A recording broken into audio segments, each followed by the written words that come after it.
the reliance on government-related businesses and then development cooperation-related businesses, into looking strongly at how do we now provide a lot more support to private sector. So last year was a bit more mixed. Was more of a strategic breakpoint also for us, where we had to change an entire focus of an organization and start looking at how do we deal more with the private sector. And so last year was good. It was truly challenging, and up to the end of the year, we had a major pickup. And so by October, November, December, MGA now started doing a lot more business within the private sector. And we had a bit more demand than what we could be able to achieve. So last year was mixed, I would say. The first part of the year was a bit more challenging, and then we had a recovery, and at the end, we were able to do far more better. Is it because the dollar started appreciating? And as you're talking about MGA, would you also look at other businesses, how they also fared for 2025? So generally, I think that when you look at the entire market, the change of government also had a lot to do with it. There was a lot more trust that was put on the current government. We gave them time and space to be able to bring out policies that would help all of us. And so one of the things you get to realize is that we saw a bit of stabilization, and there was a gradual stabilization towards the end of the year.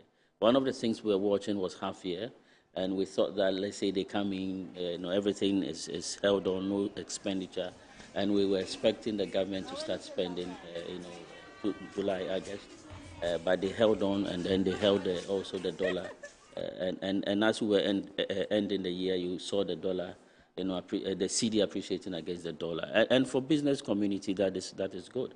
But one of the things we must also understand is that if we start having it that way, then you realize that a lot more businesses will now start doing better, and what it would mean for business is that the business environment will now become more competitive. Yeah. Now we're going to shift from, where we look at brands and loyal to brands, and now people will now be moving towards being loyal to brands that they understand. So it's a mixed environment, and I think that the economy, and that's the hope for actually this year. We're praying that the government will continue, the course and making sure that they are having prudent expenditure. We must invest in areas that would, improve the economy, stimulate businesses. Economy. For me and for us as a consulting firm, and I think also generally for a lot of business people, we are looking at a general stable economic environment where we can be able to do business. So it's not more about whether the dollar is going up or down, but it's really about, can we have a stable dollar? Can we be able to predict into the future? Can you be able to do your plans and know that over the short term, or you can be able to, get the needed results that you are looking for? Right. And for me, that is what is most important. And that's good news for businesses. All right, so we're going to go into the challenges, but before that, I would want you to talk to us strategically about marketing and in sales, the Ghanaian business environment. Can you give us a look at it now, how it looks? And then from there, we'll look at some of the challenges that you think we should look at and see how best we can, handle it. So first of all, it's like what I said, the business environment is now going to be more competitive. And more than ever, a lot of businesses are going to rely on sales, marketing, and business development to be able to come up with solutions and new ways and to capture the market, to attract customers, and also to generate revenue. And so for me as a marketer, it's an exciting period. And that this is the time where marketers must rise up. This is the time marketers must look outside the box, be innovative, work smarter, think smarter, and find solutions that would generate the needed revenue for organizations. Now we must know and understand that price alone cannot be the strategy that we must use moving forward. We need to start looking beyond, just price, looking beyond discounts and giveaways, and now start understanding that the customer is looking for value. So we are now moving away from visibility to providing value. Okay. People are, it's not about my product is there, my market is there, or my brand is there. People know me. but what does it mean to them, and what does it change in their lives? What value does it bring to them? And that is where I think the focus is going now, and that is where I think we must be able to start looking at. There is a shift in marketing, Yeah. and we must all recognize those shifts. I'm happy you're saying that. But then, are we ready to actually compete on a global market? Because this question has been a question that most people has been asking over the years. Yes. And from where we are now, I mean, there's AI, there's technology, which, whether you like it or not, is something that you now have to use in business. Do you think we are ready? Ghana, we are ready. We have brands that are ready to compete globally. No, I think so. I think so because with what we do, especially at MGA Consulting, we work with a lot of businesses, and almost every day you would have one company or other approaching us and saying that, you know what, this is what we do. We've been doing it. We are good at it. But now we want to be able to build structures. We want to be able to strengthen our operations. We want to be able to align and have a good strategic plan that will take us out there. So there's this conscious effort. And we've also seen a lot of businesses that are owned by private individuals, one-man businesses that are seeking to structure their businesses, putting boards and structures in place in order to see how their business can transform from themselves to their children and to their grandchildren. So I think that desire is there. But what we need to do is to be able to understand what the issues are, what are the problems, and how we can be able to resolve it. For instance, one of the biggest problem with Ghanaian businesses, and for us to be able to go out there and get onto the international market, is for us to look at the structures within the businesses. So you have major brands, and I wish I could mention names, but they are major local brands.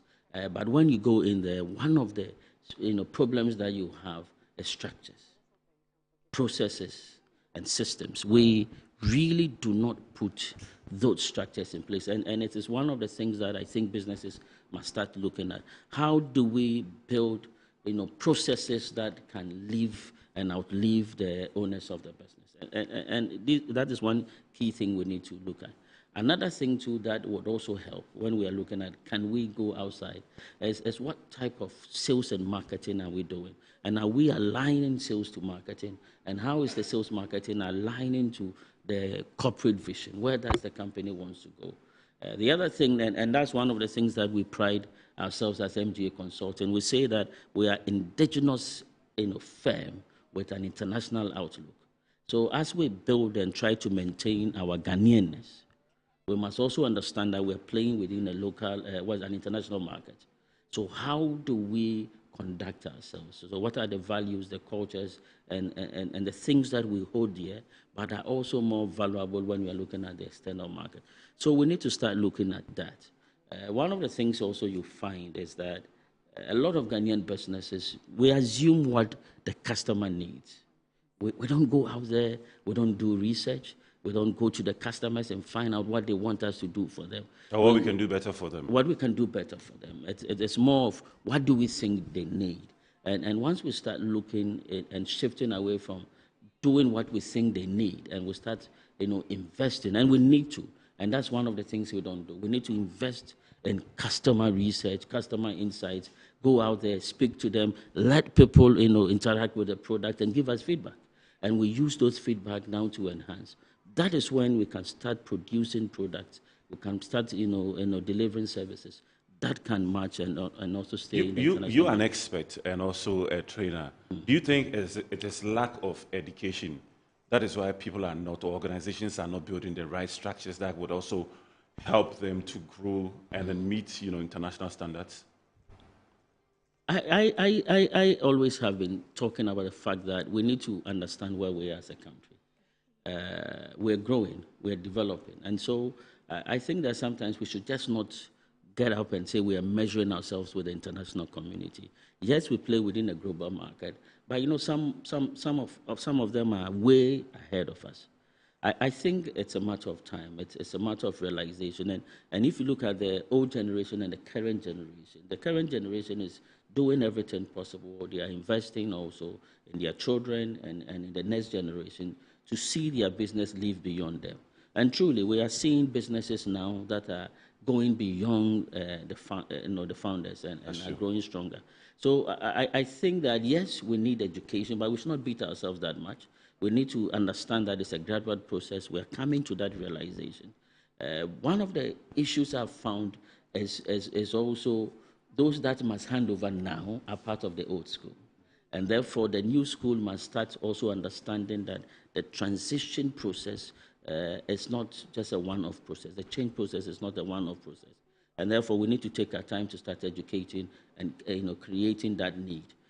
We will need to educate. And that is one of the key things we need to do, because sometimes when we talk about entrepreneurship, we are just looking at the young people, those who are out of school, or those who are unemployed and are looking There's to always do that something. attachment. Yes, but I think that we need to look further beyond that. We need to even look at the likes of you who have done years in work and are looking to transform, are looking to build businesses. And we now need to start, putting that on the table. Those who also have businesses must be educated. And now we need to start looking at how do we start changing that education to letting them know how do they build systems, structures, and processes that would allow the businesses to live beyond them. So yes, it's a process, and I think that we should not beat ourselves, but it's something that we need to do, and education has a key role in ensuring that we can be able to transform and get our businesses to be going global. All right. But you must also understand that there are several other factors. Yeah, that's true. I Yes. know. For instance, why did I set up my business? So a lot of people set up business because I want to make a some living, money or make a living and then get enough to take care of my children. Yeah. And then I've set up a business. I have the money to take care of my children and my family, and I have enough to save. Why bother myself going global? Why go to new markets and take up new stress?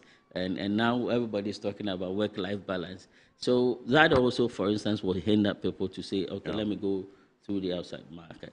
The other thing, too, is that people are just afraid. What is out there? Should I take the risk? We know this market. We know how it works.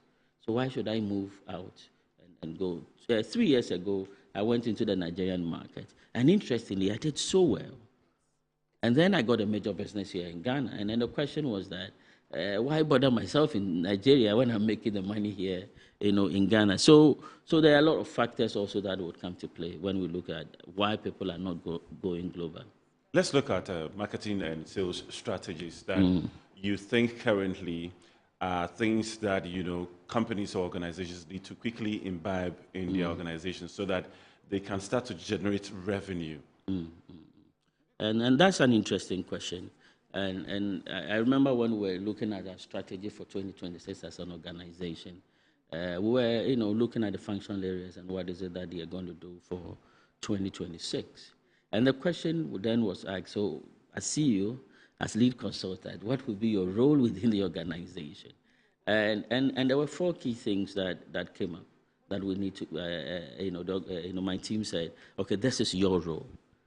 One was strategy, that your job is to be able to help us strategize and get new ways and new strategies that will take us onto the next level. The second thing that they wanted me to do is innovation, that I should lead the cause of innovation, to think through with the team, to find out how can we do things better, what are the new things we can look at, what are the new environments, what are the solutions that we can bring into the organization, and how do we transform the organization to be more efficient and to be more international in nature. Now, the third thing that they wanted me to look at was working smarter. That is pretty hard. Yes, so how do we work smarter? And I can tell you in November, December, through the Christmas, that was one of the biggest challenges I was looking at. So I had to come to work in January to show them that I'm also working. And what it means is that whatever we're doing, something that will take one day, what are the things we're going to do in order to make sure that one day work can be done in 2 hours or even in 1 hour? And those are the solutions that I think. So for me, I think 2 key things are necessary for 2026 for business leaders. The first one is working smarter. How do we work smarter? And there are a number of things that you can look at when it comes to working smarter. And then we are also saying that you are more deliberate in your strategic decisions that you want to take. We cannot wait for things to happen. We cannot say, okay, if it happens, it happens. So we're going out there, the market will come. No. This year, we have to be more deliberate.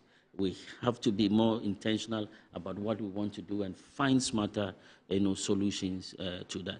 But if you are bringing this into the environment of revenue and growth, and which is what I do, so That's where the conversation is. I yes, mean, revenue generation is one of the biggest things yeah, for every company. that's why I love what I do, Yeah. because my job is to find revenue solutions for Yeah, that's it. organizations. And so the first thing I would talk about when it comes to revenue solutions as within marketing, or as how do we align every single marketing effort directly to sales. There's environment of visibility, but visibility alone is not enough anymore. Oh, we are this, we are Metro TV, we are that. That is not enough anymore. Now we have to see how can every action of marketing lead to generating of revenue. That marketing budget, how does it lead to, for instance, generating quality leads?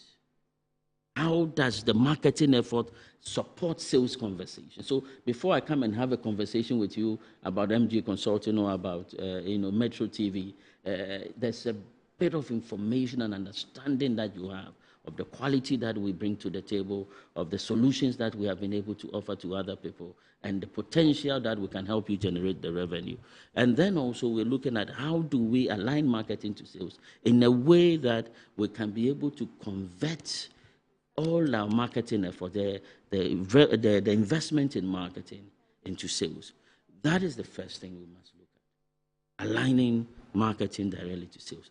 The second thing that I think we should also consider is that we must know the customers. Who are we serving? What are their pain points? What are things that would drive them? What are the values that they are looking for? What are the solutions that would make them happy? We need to start looking at that. We should stop focusing on us and what we are providing to them and what is it that they are looking for. We need to start researching. We need to start investing in understanding who our customers are and what is it that they need from us. What are some of the ways to actually get to know what your customers want? So generally, the first thing is the market research that I would always say, and we need to invest in it. And there are a number and several organizations in Ghana, and I don't want to do an advert for them. I would have made a list of them. Yeah. And a number of them are members of the Chartered Institute of Marketing, and so they are professionals at what they do, and their job is to be able to go to the market. Let me tell you something. In 2003, we did a study. My professor, myself, Professor S.N. Boachi, did a study for Daily Graphic. No, it was 2004, 2005 for Daily Graphic. And the whole idea was that people were not buying the paper. People were not reading. How do we get them to read? And all that we did was that we went from Accra all the way to the north and to find out from people, what is it that you want to read in the newspaper? Not only that, we wanted to find out what is the structure, how many columns, what should be the size of the column, what should be the size of the newspaper. We looked at all that. We looked at the business side, the sports side. At where do you want the sports side to be? It's at the back. Is it okay at the back, or you want to? Now that brought a lot of insights, and one of the insights was that they wanted highlights. So even though you have things in the middle, thing at the back, those who have interest in those subject matters wanted to know of it even from the beginning. And so it sort of started the transformation and giving us that image that we want to see. So one of the things is to conduct these market researches, and there are companies to do that. The other thing, too, is also to set up feedback systems. We need to understand that technology now makes it easy. I was even going to come to that. Yes. It makes it easy for people to give us feedback, but we don't use it. At all. So, for instance, everybody that interacts with Metro TV, as soon as the person walks out the door, a message should have gone to the person. Rate us. And not just rate us in blank, but rate from the reception. How you were received. How were you received? And this. And post-production, how did it go? And these are things that sometimes are not expensive. Simple systems that can give us rich data that can affect how we want to, deliver our results. For instance, you can also go out there and send messages out there, get it on social media, and ask people that, give us feedback on our programs. And that will now cause you to now design the programs and tweak it in a way that will now get you a lot of viewership. So we can take some of these things into our hands and then be able to do that as organizations. But one of the things also that we need to consider is how do we build structures, sales and marketing structures. So, for instance, when we talk about sales and marketing structures, what are we referring? We are talking about clear targets. People must know what they are supposed to do. There are several times you realize that the head of the branch knows the target. Let's say you go to a banking environment, the branch manager knows the others don't. Or the target is given to the branch, and individuals within the branch are not given responsibilities to contribute to that branch target. Okay. So we need to start looking at how do we design systems and structures. Now we're talking about marketing-oriented organization, where every single member of the organization is seeking to generate revenue. Accountability. It's having the conversations. Wherever you find yourself, whether at church, whether in the market, whether at old students' meetings, everywhere you find yourself, you're having conversations about people listening to Metro TV or people, watching Metro TV. And so we need to start looking at that. Not only that, we want to be able to and when we talk about structures, it starts from the strategy, then it comes to the sales targets, then you look at the KPIs, and being able to have KPIs for every single person. So, for instance, in my firm, every single person has a sales KPI. Everybody must contribute, and it's part of the structures. And then we put the review systems in place and the review structures in place. So, one of the things that we need to do really is to be able to institutionalize the sales operations within the organization and make sure that we have enough structures to get it to move on. I would also want to look at technology, as you have said. It's a key part, and it makes things easier. It does. So, for instance, in my firm, our target now is 1st February. By 1st February, no report would have to come by paper. Zero paper. Zero use of paper. Zero use of paper. When it comes to reporting, everything must come through the system. And so we've built an ERP system, and we are running that. And it's so efficient. It saves a lot of time. So so I want to get the weekly report. The weekly report must come from the system. Yeah. What is the challenges this unit is facing? When I go to the system, I should be able to say what are the processes, what are the bottlenecks, and which one are we ahead of time, behind time. All these things are now within a system, and technology makes it so easy. And so what then happens is that we do recruitment, for instance. So we have a system, a database that makes it easy for us to get CVs and people who are qualified for a role in a matter of minutes. And technology has a key role to play. We need to leverage the customer relationship management systems. You go to a lot of organizations, they might have some operation systems, they might have HR systems, and obviously they would have finance. And then you ask them, what about the CRM, customer relationship management system? And it's not. Now, these customer relationship management systems, if well built, has what you call the customer interfaces that allow the customer to deal with their organizations without necessarily having physical contact with anybody. And you can just imagine the volume of time it saves, and then the convenience it brings to the customers. It makes work so easy. It makes work easy. So you can sit in your room and then be able to. I was speaking to a professor today who is in charge of, a department, the head of department. And he says that, let me show you something. Now, my professors, my doctors have been so indoctrinated in a way that I cannot even call for a physical meeting. Because everybody gets angry. Why do we have to come? Why should the meeting be physical? Because we can go online. We can go online and get it done. And so technology has a major role to play. And one of the things is that it also helps reduce leakages, revenue leakages. some clients that we should have followed up on, some things we needed to have done, some sale that we needed to supply. Technology stops that. Okay. All those leakages are now sealed, and then you realize that your revenue would be able to grow. All right, so we're going to take a short break. When Yeah. we come back, we're going to look at government policies. All right. All right, so let's take a short break. When we come back, we're going to continue with the conversation as we look at building global brands. You want to build government policy. I don't see anything for here. So I don't see anything. There's nothing working here. Which they inform me say a day off for.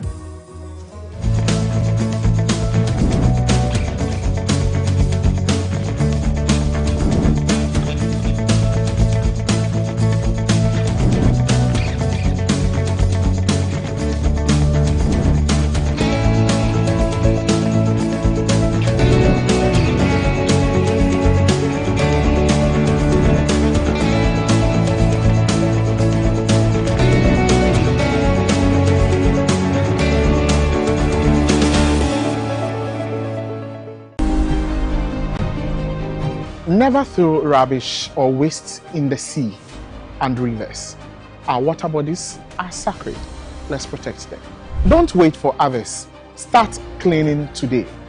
The best time to act was yesterday. The next best is now.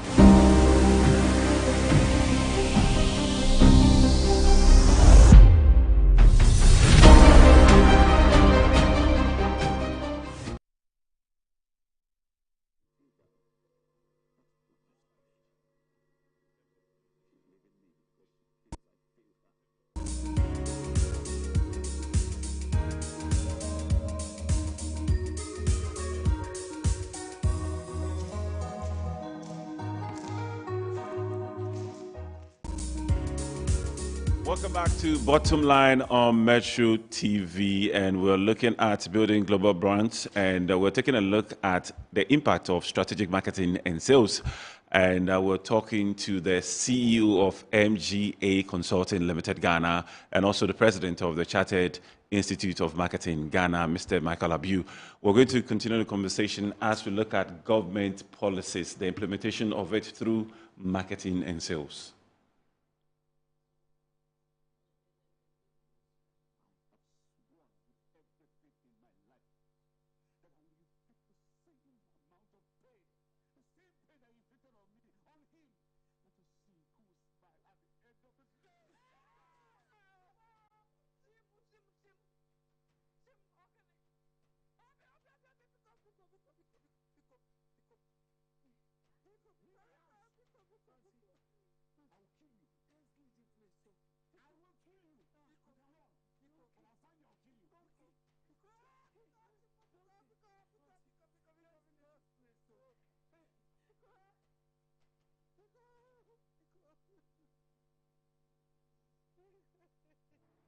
One goes into government, it doesn't necessarily mean that the person is fully equipped. And one of the things that we were looking at supporting government on is how then do we build the capacity of the various actors in government, from parliament to the various appointees, on how to understand how to position Ghana. For instance, we are talking about 24-hour economy.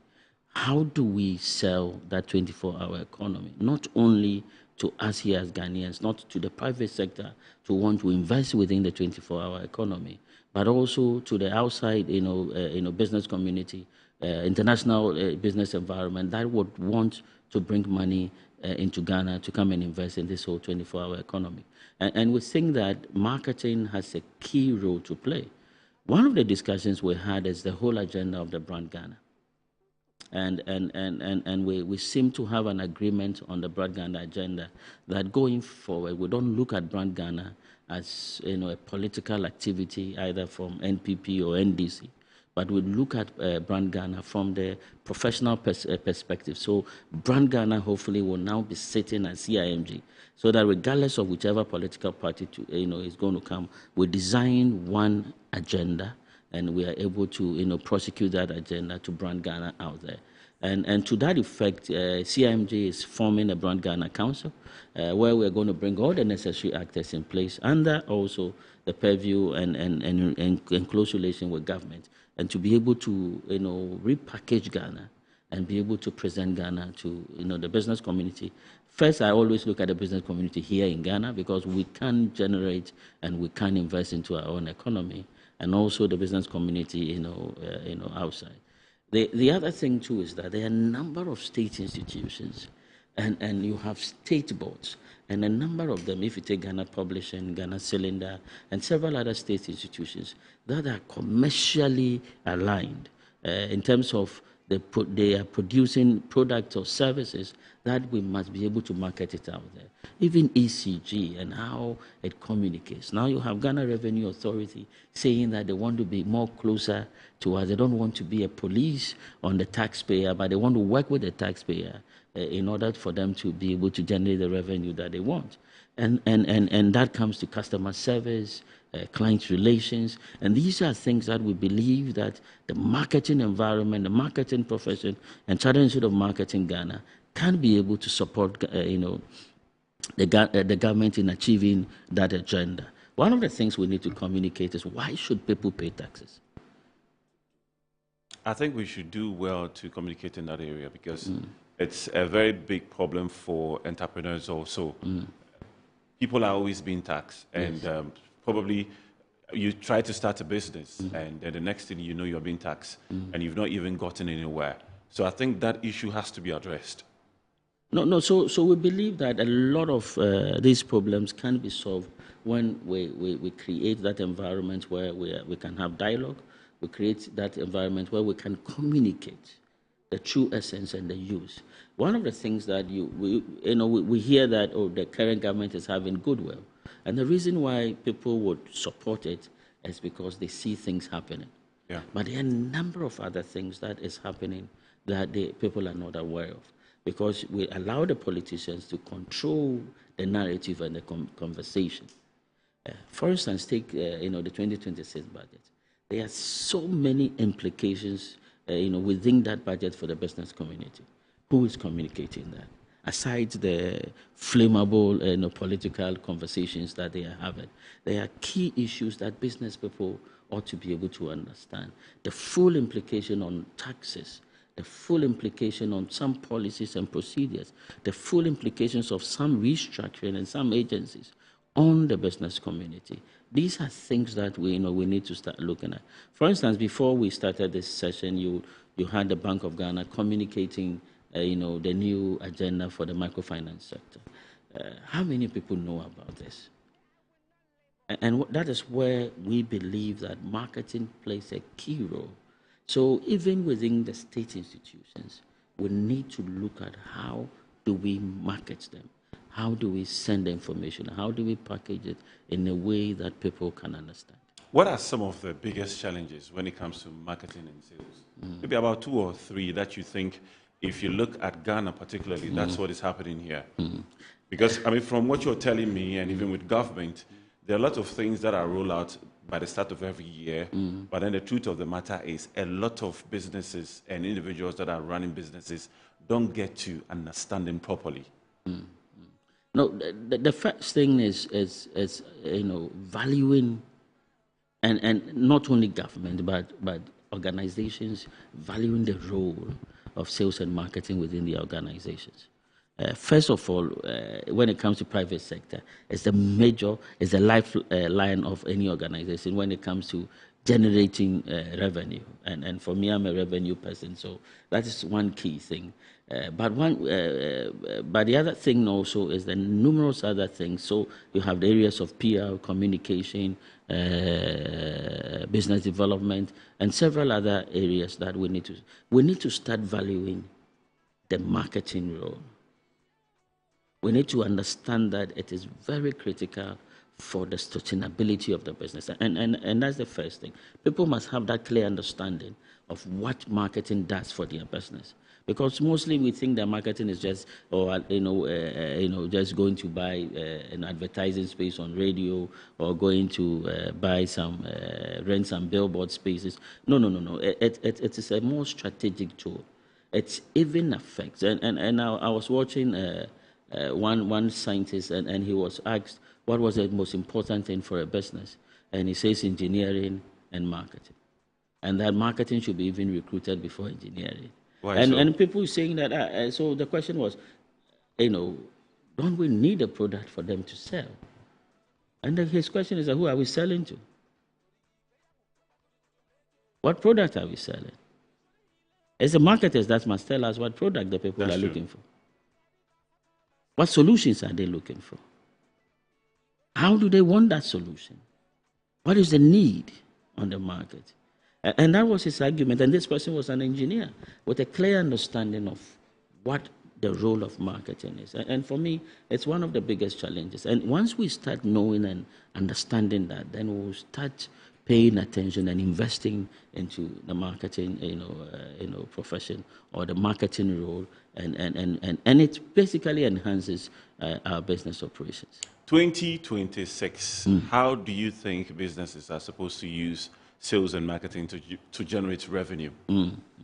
I will look at it from leadership perspective, okay, if you allow me, and I think that in all these things it's all about leadership, and I have three things I want to focus on.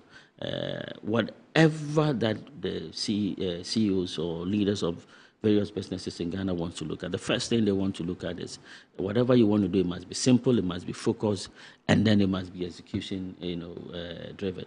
So if you're going to do a strategy, if you're going to put a plan together, it must be simple, that plan must be focused, and the key part of that plan must be how are you going to execute it. So, for instance, at my firm, when we work with an organization and we do a strategic plan, the biggest part of that strategic plan is implementation. You have 1/3 of the entire plan focused on what? Implementation. It must be execution focused. And ultimately, sales and marketing and its success relies on it's the responsibility of leadership. And what are the things that they must look out for? First is to have a clear strategy. And I hope that they have done that by now. But we're looking at a strategy that is intentional in nature, focused on generating those revenues, focused on the customers and what they need and how. A clear and intentional strategy helps us move us to the first level. And then the second thing I would also say to business leaders is that in 2026, one must invest in strong leadership, especially in sales leadership. It is the sales leadership that drives the sales, not just one, top performer or two top performers. You want the system to work. And if you have a strong and effective sales leader, they build a system that is sustainable. The focus should be not intermittent revenue generation. So this year, this month you are up there, next 2 months you are down there. It's the consistency of the figures or the revenue that you are looking for. And if that is what you want, then we must be very conscious about ensuring that we are selecting the best and strong sales leaders. And then we must ask this very important question. Is marketing and its effort supporting sales? And I would advise every CEO who's listening to me, every single marketing budget for 2026, we are within a competitive environment. So the question is this: visibility is important, but generating quality, qualified leads is most critical in an environment where I said that in 2026 we are going to see a lot more competition, because once the market becomes level, everybody gets agitated, everybody now starts investing, and everybody starts growing. How do you make ends meet? How do you get ahead of your competitors? It's for you to ensure that every single marketing spend is looking at how generating sales into leads into the sales pipeline. And then one of the things also we can look at as sales leaders or CEOs is that make decisions based on data. Based on data. It purely must Facts. be data. What is the facts? Not emotions, not what I feel, but what does the data provide for you? I put in this, what will I get? What has been the effect in the future? Use data-driven decision-making as you enter into 2026. And obviously, I am a capacity builder, I'm a trainer, and one of the things that is critical to build sustained competitive advantage is the people. Yeah. How you treat your people. And so one of my advice would be that you need to prioritize capacity building. We need to consistently, coach them. We need to, mentor them. We need to train them. We need to understand what the issues are. Where they know, let's build on it. Let's give them new knowledge. And it's only through new knowledge that they can be able to innovate and get their businesses through. So in summary, I would say that we must lead with intentionality. And those intentional, environments must clearly look at getting out your leadership, sales leadership to be strong, make sure marketing is feeding the sales pipeline, make decisions based on data, and finally prioritize, how you build capacity for your people. Is customer service the heartbeat of marketing and sales? Customer service is a major issue, and it's No, one I'm of just the asking. things I love. Customer service runs through, and I would want to even look at it not from customer service, but customer experience. Okay. From the perspective of customer experience. Because you see, in everything we are doing, either it's marketing or sales, the focus is on the customer. And therefore, whatever we're doing, we need to now find out, is it creating that experience for the customer? Even from the billboards, product design, our market research, all of these things must be focused on creating, the customer experience. So it is really important. It is really important. And gone are the days where customer service are some few people who are sitting somewhere and receiving calls and answering calls. It's gone beyond that. And I want to talk to business leaders. It's such an important tool, and it's part of the entire process.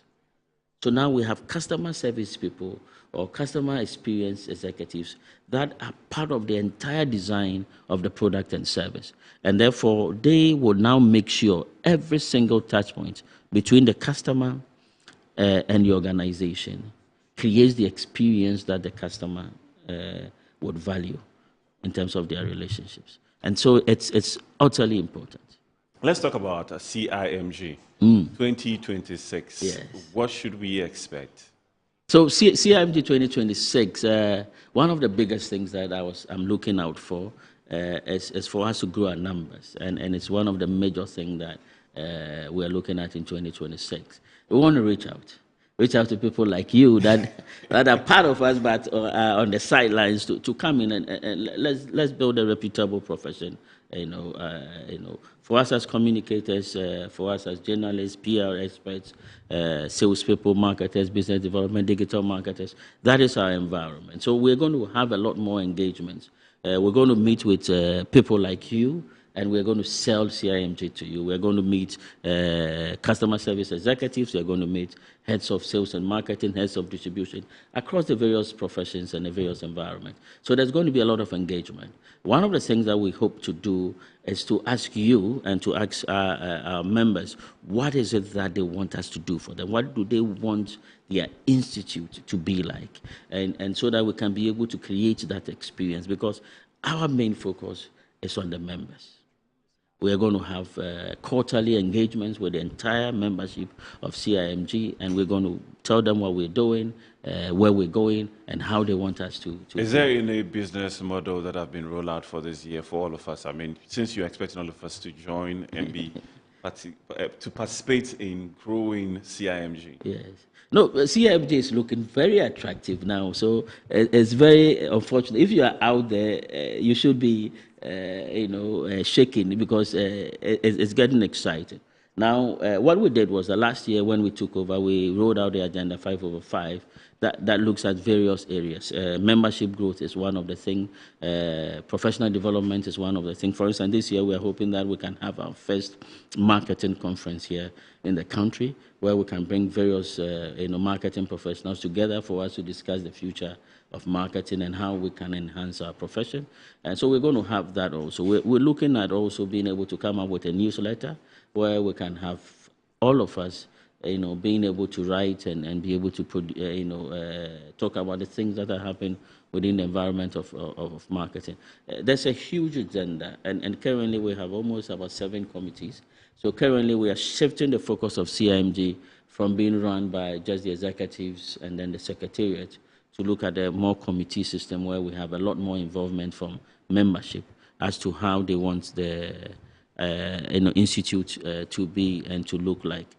We are looking at also running a lot more of the programs. So we have the professional qualification courses, and we are looking forward to a lot more professionals coming through and going through the professional qualifications and calling themselves professional marketers. We'll be encouraging a lot. We'll be engaging a lot more of the schools.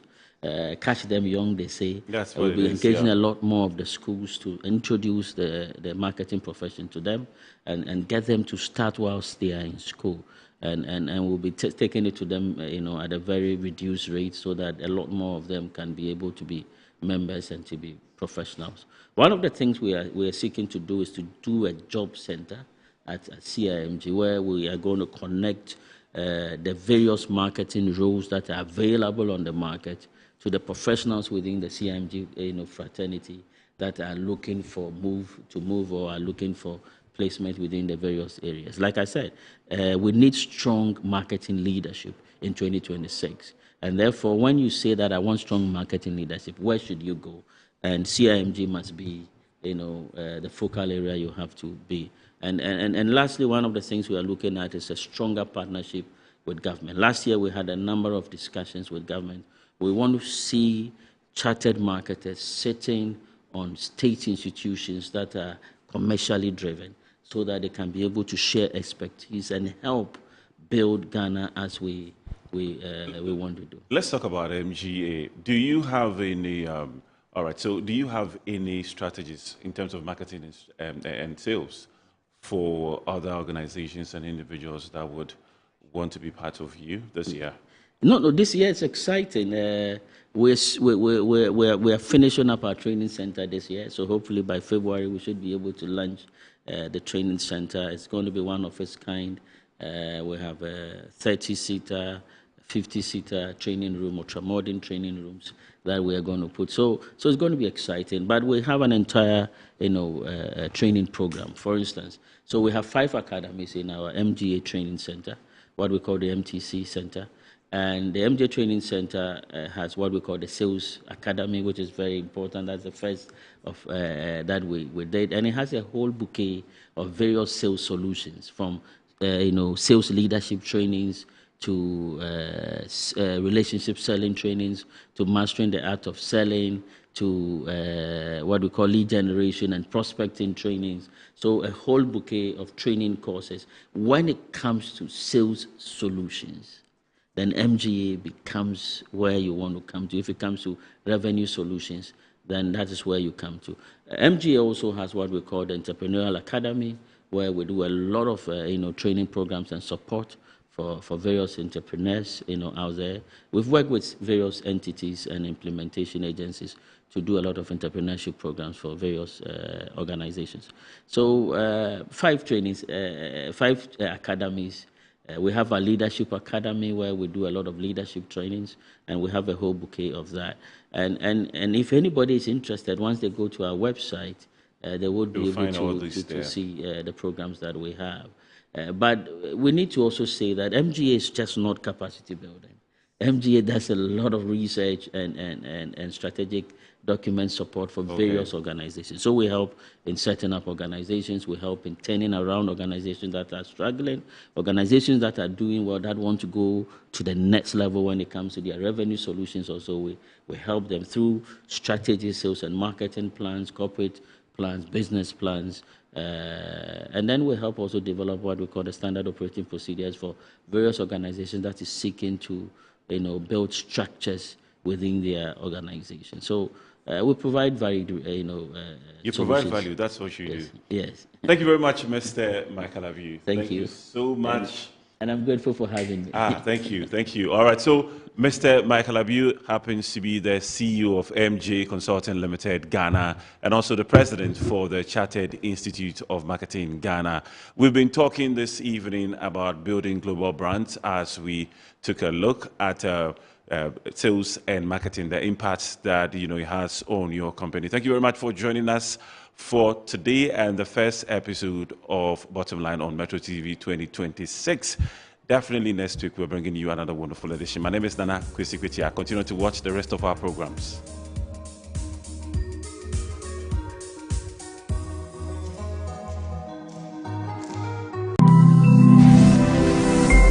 Metro TV, insightful and inspiring moments.